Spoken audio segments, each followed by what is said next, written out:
Hello students, आज अपने बात करेंगे एग्रोनॉमी की। एग्रोनॉमी के अंदर क्या है कि साथ साथ सोइल केमिस्ट्री का जो शुरुआत में मैंने पहले लेक्चर के अंदर सोइल और रॉक्स के बारे में बताया, उसके बाद उसकी नेक्स्ट वीडियो 1-2 दिन में आपको मिल जाएगी। लेकिन साथ साथ अपने क्योंकि एग्जाम डेट नजदीक होने के कारण साथ साथ अपने एग्रोनॉमी का यानी सस्य विज्ञान का भी टॉपिक शुरुआत करेंगे। आज अपनी रहेगी सीरियल क्रॉप्स। सीरियल क्रॉप्स के अंदर पहली अपनी फसल रहती है चावल। चावल के अंदर क्या पढ़ा जाएगा? इसके अंदर ये रहेगा कि इसका कल्टीवेशन के अंदर उसकी जलवायु क्या है, इसकी मृदा क्या है, इसकी उन्नतशील प्रजाति, इसकी वृद्धि यानी नर्सरी का किस प्रकार नर्सरी के अंदर लगाया जाता है, कितने दिन में पौध तैयार हो जाती है, उसका प्रोडक्शन क्या है। तो अपनी शुरुआत में करेंगे कि चावल के अंदर बॉटनिकल नाम क्या होता है। तो इसका बॉटनिकल नाम ये रहता है कि ओराइजा सेटाइवा। इसका बॉटनिकल नाम क्या रहता है? Oryza sativa. और इसके बाद इसकी फैमिली क्या रहती है, यानी फैमिली लिख सकते हो या यहाँ कुल भी लिखा जाता है। तो इसके अंदर फैमिली रहती है ग्रेमिनी। ग्रेमिनी को आप दूसरे नाम से यानी ग्रेमिनी भी कह सकते हो, दूसरा नाम होता है इसका पोएसी। पोएसी भी कहा जाता है, पोएसी भी कह सकते हो। उसके बाद इसके अंदर क्या रहता है कि अपने बॉटनिकल नाम यानी वानस्पतिक नाम भी कह सकते हो, फैमिली या कुल भी कह सकते हो, जिसका ग्रेमिनी या पोएसी होते हैं। उसके बाद 2n यानी क्रोमोसोम संख्या क्या होती है? तो 2n बराबर इसकी रहती है 24। उसके बाद इसकी रहती है उत्पत्ति यानी ऑर्गन कहा जाता है। उत्पत्ति यानी इसकी कौन सा जगह है जहां से की उत्पत्ति मानी जाती है। लेकिन अलग अलग वैज्ञानिकों की अलग अलग राय है, लेकिन एनसीईआरटी के अंदर इसे इंडो बर्मा के अंदर दर्शाया गया है। यानी इसकी उत्पत्ति इंडो बर्मा यानी जिसे आप दक्षिणी पूर्वी एशिया कह सकते हो, दक्षिणी पूर्वी एशिया इसकी उत्पत्ति मानी जाती है। उसके बाद रहता है कि जो नेक्स्ट आता है उसके अंदर आप ये लिखोगे, यहां या तो लिख सकते हो आहार मूल्य। क्या लिख सकते हो? आहार मूल्य, या इसे महत्व भी कह सकते हो कि इसका महत्व। इसके अंदर क्या आता है कि महत्व के अंदर ये बताया जाता है कि इसके अंदर कार्बोहाइड्रेट्स कितनी है, वसा कितनी है, प्रोटीन्स की मात्रा कितनी पाई जाती है और कौन से डिस्ट्रिक्ट है जहां राजस्थान के अंदर इसकी खेती की जाती है। तो अपने शुरुआत के अंदर ये रहेगा कि आहार मूल्य में पहला इसका ये रहता है कि चावल के अंदर कार्बोहाइड्रेट्स की मात्रा कितनी पाई जाती है? तो कार्बोहाइड्रेट्स की मात्रा 77 से 79% मिलेगी आपको। उसके बाद इसकी कार्बोहाइड्रेट्स के बाद रहता है इसकी प्रोटीन की मात्रा, यानी चावल के अंदर प्रोटीन की मात्रा कितनी पाई जाती है? प्रोटीन की 6 से 7% प्रोटीन पाई जाती है, औसत रहता है। लेकिन जो ग्रे या भूरा चावल कहा जाता है, उस चावल के अंदर प्रोटीन की मात्रा कितनी पाई जाएगी?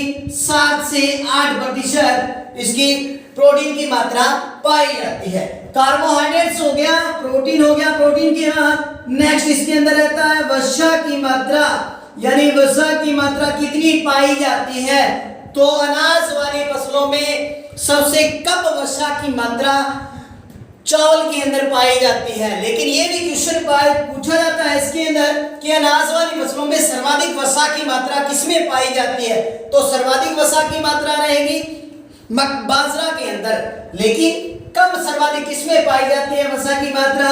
तो चावल के अंदर 2 से 2.5% मात्रा वसा की पाई जाती है। तो आप यहाँ नोट लगा के ये भी क्वेश्चन लिख सकते हो कि अनाज वाली फसलों के अंदर अनाज वाली फसलों में सर्वाधिक वसा की मात्रा तो नेक्स्ट यहाँ लिख सकते हो आप, सर्वाधिक वसा की मात्रा किसमें पाई जाती है? तो सर्वाधिक वसा की मात्रा बाजरा के अंदर पाई जाती है। तो ब्रैकेट में लिख सकते हो कितनी पाई जाती है? 5% पाई जाती है। तो इसके बाद नेक्स्ट रहता है कि अपने चावल के अंदर कार्बोहाइड्रेट, प्रोटीन, वसा, और उसके बाद ये रहता है कि इसके अंदर चावल की प्रोटीन को किस नाम से जाना जाता है? चावल की प्रोटीन को क्या कहते हैं या किस नाम से जाना जाता है? तो चावल की प्रोटीन क्या कहलाती है? ओराइजिन। क्या कहलाती है? ओराइजिन के नाम से जाना जाता है चावल की प्रोटीन को। उसके बाद फल प्रकार क्या होता है? चावल का फल प्रकार, चावल का फल प्रकार क्या कहलाता है? तो फल प्रकार कैरियोप्सिस, कैरियोप्सिस कहलाता है इसका फल प्रकार। उसके बाद इसके पुष्पक्रम को क्या कहते हैं? यानी चावल के पुष्पक्रम को क्या कहा जाता है? तो इसके पुष्पक्रम को पेनिकल के नाम से जाना जाता है। पेनिकल, पुष्पक्रम को पेनिकल कहा जाता है। उसके बाद अपने ये भी लिख सकते हो कि चावल में भारत के अंदर सर्वाधिक उत्पादक, चावल उत्पादक वाला राज्य कौन सा है?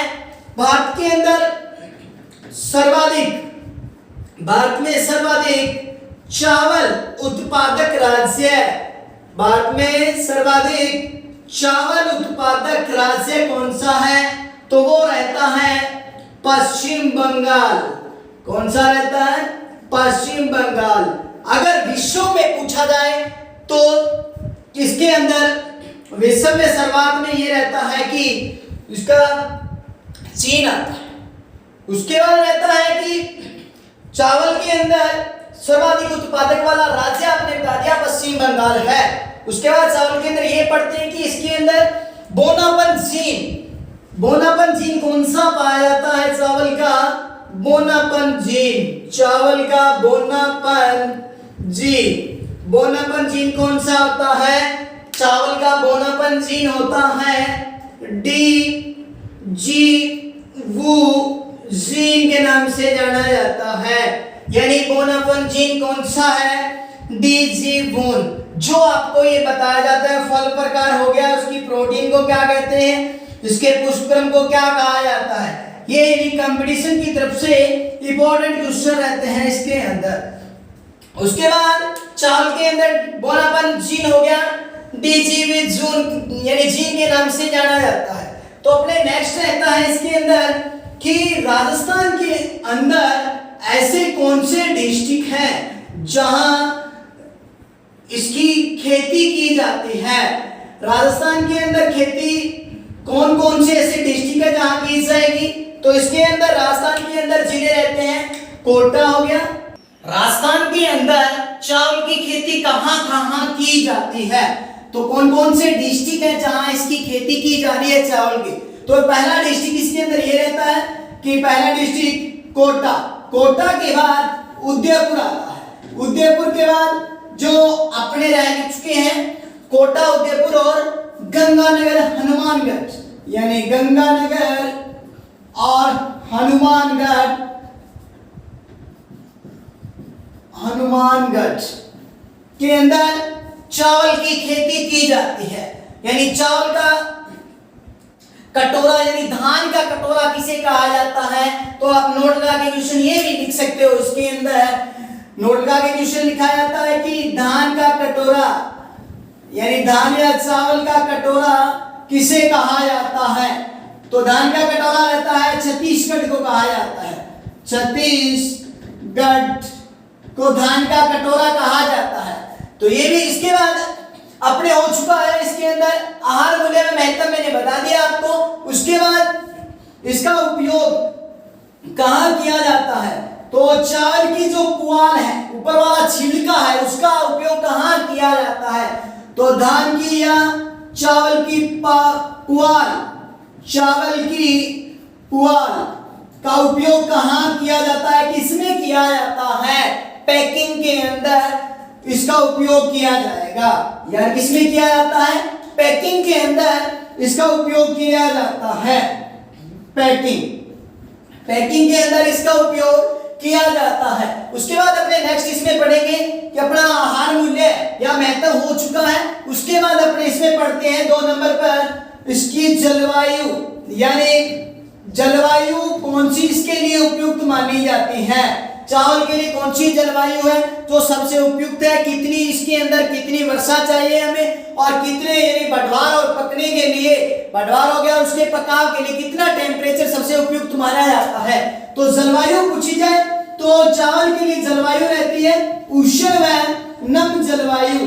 नम जलवायु सबसे उपयुक्त मानी जाती है, ये जलवायु इसके लिए सबसे उपयुक्त रहती है। लेकिन इसके अंदर ये भी पूछा जाता है कि जलवायु के अंदर इसके लिए वर्षा कौन सी सबसे उपयुक्त मानी जाती है? तो वर्षा इसके लिए चावल के लिए 100 से 200 सेंटीमीटर सबसे उपयुक्त वर्षा वाले क्षेत्रों के अंदर इसकी पर्याप्त मात्रा में अपने खेती कर सकते हैं, इसका कल्टीवेशन यानी इसकी जुताई कर सकते हैं। उसके बाद अगर इसका तापमान टेम्परेचर पूछा जाता है कि किसके लिए उपयुक्त रहता है, तो चावल के लिए सबसे उपयुक्त के अंदर आपको बताया जाएगा कि इसके अंदर बढ़वार और पकाव के लिए, चावल के बढ़वार और पकाव दोनों के लिए सबसे उपयुक्त तापमान कितना रहता है?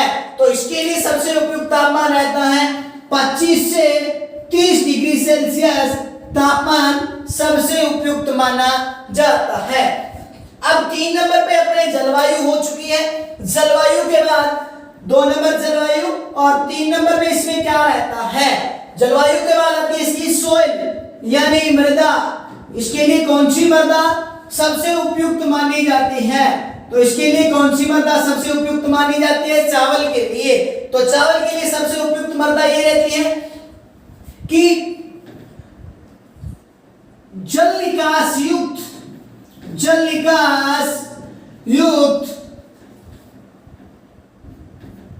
चिकनी मटियार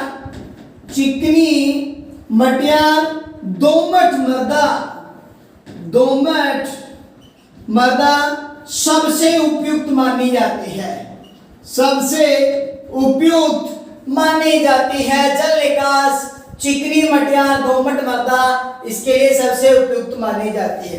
लेकिन इसकी खेती अपने इसकी कल्टीवेशन राइस की कौन सी और मृदा के अंदर भी कर सकते हैं, यानी काली मिट्टी के अंदर भी, काली मृदा के अंदर भी इसकी खेती की जा सकती है चावल की। अब इसके मृदा के अंदर क्या रहता है कि इसकी मृदा का पीएच मान कितना सबसे उपयुक्त माना जाता है? तो क्योंकि चावल के लिए सबसे उपयुक्त पीएच मान 4 से 6 पीएच मान इसका सबसे उपयुक्त माना जाता है। तो मैं आपको ये भी जानकारी देना चाहता हूं कि 4 से 6 पीएच मान यानी अम्लीय मृदा के अंदर इसकी खेती की जा सकती है। यहाँ जो पुट आउट होने वाले क्वेश्चन जो कंपटीशन में पूछे जाते हैं वो कौन सा सबसे उपयुक्त माना जाता है? तो आप अपने नुमाया नोट लगा के आपको लिखा देता हूं कि क्वेश्चन कौन से 2 क्वेश्चन है जो सबसे उपयुक्त माने जाते हैं कंपटीशन में। सबसे क्वेश्चन ये माना जाता है, पहला क्वेश्चन ये रहता है कि सर्वाधिक यानी प्रतिदिन के हिसाब से सर्वाधिक जलमान कौन सी फसल की है? सर्वाधिक जलमान कौन सी फसल की है? तो कौन सी फसल की है? प्रतिदिन के हिसाब से पूछा मैंने, प्रतिदिन के हिसाब से सर्वाधिक जलमान रहती है चावल की रहती है। पहला क्वेश्चन ये हो चुका है कि प्रतिदिन के हिसाब से सर्वाधिक जलमान कौन सी फसल की है? चावल की रहती है। दूसरा क्वेश्चन कौन सा रहता है? दूसरा क्वेश्चन ये रहता है कि इसके अंदर सर्वाधिक प्रतिदिन के हिसाब से सर्वाधिक जलमान किसकी है? चावल की रहती है। लेकिन सीधा पूछा जाए कि सर्वाधिक जलमान कौन सी फसल की रहती है, तो वो रहती है गन्ना की। प्रतिदिन पूछा जाए तो चावल आएगा। और दूसरा क्वेश्चन ये रहता है कि जो मैंने यहाँ पीएच लिखा है तो पीएच की खोज किसने और कब की? तो पीएच की यहाँ मैं लिख देता हूं कि पीएच की यानी हाइड्रोजन आयनों की ऋणात्मक सक्रियता को प्रदर्शित करता है। इसको विकसित किसने किया? 1909 के अंदर सोरेनसन नामक वैज्ञानिक ने परिभाषित किया था। यानी हाइड्रोजन आयनों की ऋणात्मक सक्रियता को प्रदर्शित करने में किसका उपयोग यानी किसकी सहायता ली जाती है? तो पीएच मान की। किसने? 1909 में सोरेनसन नामक वैज्ञानिक, एक वैज्ञानिक था जिसने इस पीएच मान को परिभाषित किया था। इससे अम्लीय, लवणीय, क्षारीय मृदाओं को अपने मापा जा सकता है। अगर प्रतिदिन पूछा जाए तो सर्वाधिक जलमान किसकी रहती है? चावल की। अगर सीधा पूछा जाए कि सर्वाधिक जलमान कौन से फसल की है, तो वो कौन से फसल की रहेगी, गन्ना की। तो अपना नेक्स्ट इसके अंदर सोइल यानी मृदा हो चुकी है, 4 नंबर पे नेक्स्ट करेंगे। सोइल के बाद उन्नतशील प्रजाति या सोइल की तैयारी कैसे, यानी मृदा की जुताई कैसे की जाती है। तो पहले मैं दोबारा आपको रिपीट कर देता हूं कि इसका बॉटनिकल नाम क्या रहता है, फैमिली क्या है इसकी, 2n बराबर 24, उत्पत्ति स्थान आपको इंडो बर्मा या दक्षिण पूर्वी एशिया। जो मैंने ये क्वेश्चन बता रखे हैं कि चावल का फल प्रकार, प्रोटीन और पुष्पक्रम क्या होता है और बोनापन जीन कौन सा पाया जाता है, तो ये कंपटीशन की तरफ से इंपॉर्टेंट रहता है। धान का कटोरा किसे कहा जाता है, छत्तीसगढ़ को, और इसका पुआल का उपयोग किस में किया जाता है, पैकिंग बनाने के अंदर या पैकिंग करने के अंदर सबसे उपयुक्त रहता है। वर्षा इसकी कौन सी रहती है, 100 से 200 सेंटीमीटर। लेकिन चावल की जलमांग कितनी रहती है, चावल और गन्ना की प्रतिदिन के हिसाब से तो रहती है चावल की सर्वाधिक जलमांग, और वैसे पूछा जाए तो गन्ना की सर्वाधिक जलमांग रहती है। तो हम नेक्स्ट अपने करेंगे सोइल की यानी खेत की मृदा की तैयारी कैसे की जाती है। तो आप इसके अंदर आप देखिए मृदा की तैयारी कैसे यानी कितने भागों के अंदर की जाएगी। तो इसकी तैयारी आप देख लीजिए, तैयारी के अंदर यानी मृदा या खेत की तैयारी, मृदा या खेत की तैयारी यानी उसकी जुताई कैसे की जाएगी, कितनी विधि के द्वारा।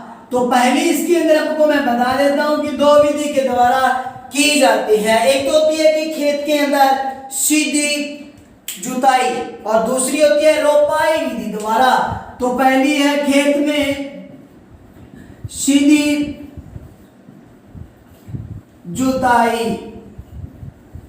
और दूसरी इसके अंदर कौन सी रहती है, दूसरी इसके अंदर ये रहती है कि रोपाई विधि द्वारा, रोपाई विधि द्वारा। और खेत में सीधी जुताई कैसे की जाती है तो सबको मालूम होगा, जिस प्रकार मैं आपको थोड़ा बता देता हूं इसके अंदर क्या किया जाता है दोनों के अंदर। तो पहले अपने ये लिख सकते हैं ए नंबर हेडिंग डाल के, खेत में सीधी बुआई।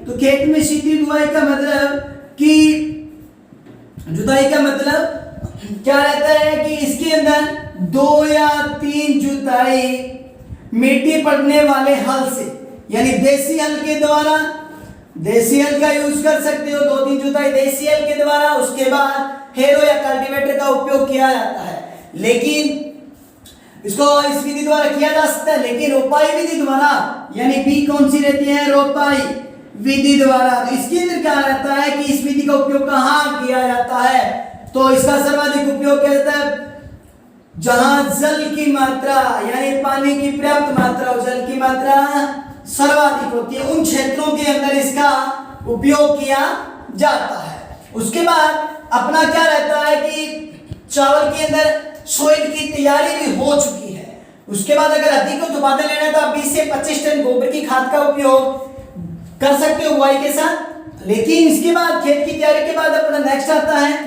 कि इसकी उन्नतशील प्रजाति यानी उन्नतशील प्रजाति, उन्नतशील प्रजाति भी कह सकते हो या इसको किस्में, उन्नतशील किस्में भी कहा जाता है। कौन कौन सी प्रजाति है जो इसके लिए उपयुक्त है। वैसे तो चावल की सर्वाधिक प्रजाति काफी है, लेकिन जो आपको इंपॉर्टेंट रहती है वो सारी की सारी यहाँ मैं जो एनसीईआरटी के अंदर है वो सारी की सारी आपको यहाँ लिख दूंगा। उसके बाद उन्नतशील प्रजाति के अंदर प्रारंभ में लिखते हैं अपने रोपाई विधि द्वारा, यानी रोपाई के अंदर कौन कौन सी किस्में सर्वाधिक उपयुक्त रहती है। तो रोपाई वाली प्रजाति, रोपाई वाली प्रजाति या उन्नतशील किस्में भी कह सकते हो आप। तो रोपाई वाली प्रजाति कौन कौन सी है तो उसके अंदर मैं आपको लिख देता हूं। पहले रहती है रत्ना, रत्ना के बाद दूसरी आ गई जया, जया के बाद आती है बीके 79 यानी बीके 79। उसके बाद रहती है कस्तूरी, कौन सी रहती है कस्तूरी के बाद बासमती 370, बासमती 370 के बाद, बासमती 370 के बाद रहती है कावेरी बासमती, कावेरी बासमती। उसके बाद नेक्स्ट प्रजाति रहती है माही सुगंधा, माही सुगंधा। उसके बाद नेक्स्ट रहती है चंबल, ये थी रोपाई वाली प्रजाति। रोपाई वाली प्रजाति कौन कौन सी है? रत्ना, जया, BK 79 यानी 79, कस्तूरी, बासमती 370, कावेरी बासमती, माई सुगंधा और चंबल। उसके बाद नेक्स्ट रहती है रोपाई के बाद सीधी बुआई वाली। सीधी बुआई वाली प्रजाति कौन कौन सी है? सीधी बुआई वाली प्रजाति कौन सी है? तो सीधी बुआई वाली प्रजाति कौन कौन सी है? बाला, पूषा 2 और पूषा 21। पहली प्रजाति कौन सी है? बाला, पूषा 2, पूषा 21। ये प्रजाति सीधी बुआई के लिए सबसे उपयुक्त मानी जाती है। उसके बाद रहते हैं अन्य कोई और भी किस्म, संकर किस्में भी आएगी इसमें, और किस्में बता देता हूं अन्य कौन कौन सी प्रजाति है। अन्य के अंदर कौन कौन सी आती है?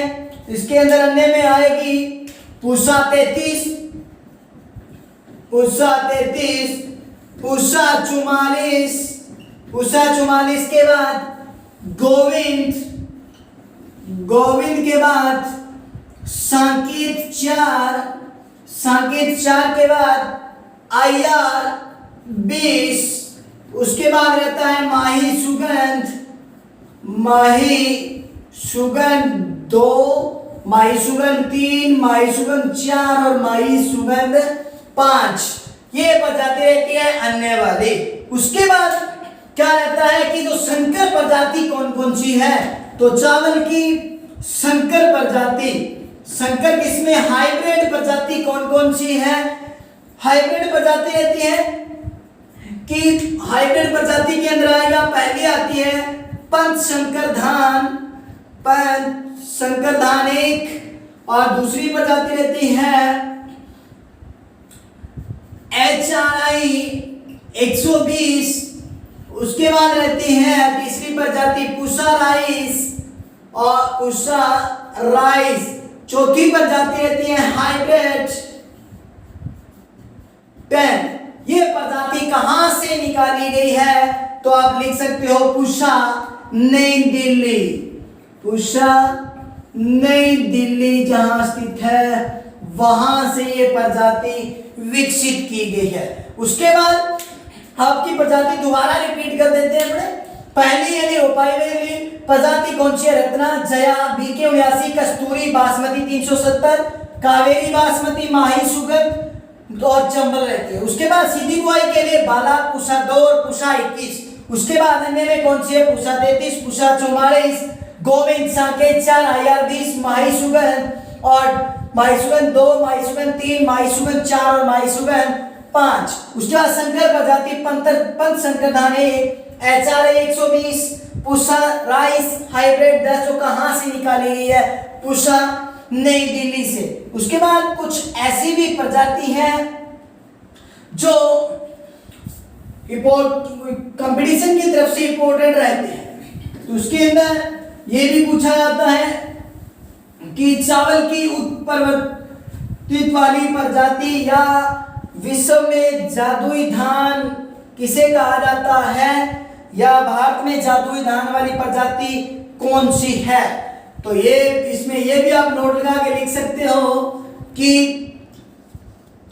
विश्व में जादुई धान, विश्व में जादुई धान किसे कहा जाता है? कौन सी प्रजाति है? तो जादुई धान वाली प्रजाति रहती है IR 8। ये विश्व के अंदर प्रजातियां IR जो विश्व में जादुई धान के नाम से जानी जाती है। दूसरा क्वेश्चन ये भी ऐड हो सकता है इसके अंदर कि भारत के अंदर जादुई धान किसे कहा जाता है? तो भारत के अंदर जादुई धान जया को कहा जाता है। किसको कहा जाता है? जया को कहा जाता है। और उत्पर धान की यानी चावल की उत्परिवर्तित, चावल की उत्परिवर्तित प्रजाति कौन कौन सी है? तो इसमें जगन्नाथ और सत्तारी रहता है। कौन सी प्रजाति है? जगन्नाथ और सत्तारी प्रजाति जो उत्परिवर्तित मानी जाती है। आपको एक बात और बता देता हूँ कि जो स्टूडेंट प्लस 2 के अंदर है उस स्टूडेंट्स के लिए क्वेश्चन कैसे पुट आउट होता है। उसमें सिर्फ ये नहीं कि सारी की सारी प्रजाति आपको याद की जाएगी, लेकिन वहां क्वेश्चन पूछा जाता है कोई 49 किस्में लिखी है। तो ये जो प्रजाति सारी की सारी इसलिए बता रहा हूं कि कोई भी अगर पूछ लेता है जेट में आईसीआर है बीएचयू के अंदर जो पूछी जाती है प्रजाति, तो इसलिए उसके सारी की सारी प्रजाति आपको प्रोवाइड करवा रहा हूं। उसके बाद उत्परिवर्तित प्रजाति हो चुकी है जगन्नाथ और संतारी। उसके बाद जो सर्वाधिक यानी लोहा सांद्रता वाली प्रजाति कौन सी है, तो लोहा सांद्रता वाली प्रजाति रहती है इसके अंदर, लोहा सांद्रता वाली प्रजाति कौन सी रहती है, तो फाल्गुना प्रजाति जो लोहा सांद्रता ग्रहण करने वाली प्रजाति है। उसके बाद ये अपनी प्रजाति हो चुकी है। प्रजाति के बाद अपने नेक्स्ट रहता है इसके अंदर, इसमें अब आएगा खाद में उर्वरक। खाद स्टूडेंट्स ये बताएंगे अपने को नेक्स्ट वीडियो में। आज के लिए इतना ही रहेगा, और जो प्रत्येक फसल आपको प्रोवाइड करवाई जाएगी, कंपटीशन हो चाहे प्लस 2 हो, और एक से माइंड यूट्यूब चैनल भी है जो एग्रीकल्चर बादू के नाम से भी है। ज़्यादा से ज़्यादा शेयर और लाइक व सब्सक्राइब जरूर करें। आपको कंपटीशन के लिए प्रत्येक क्लास के अंदर हर क्वेश्चन बताया जाएगा। इसके लिए नेक्स्ट वीडियो के लिए थैंक्स फॉर वॉचिंग।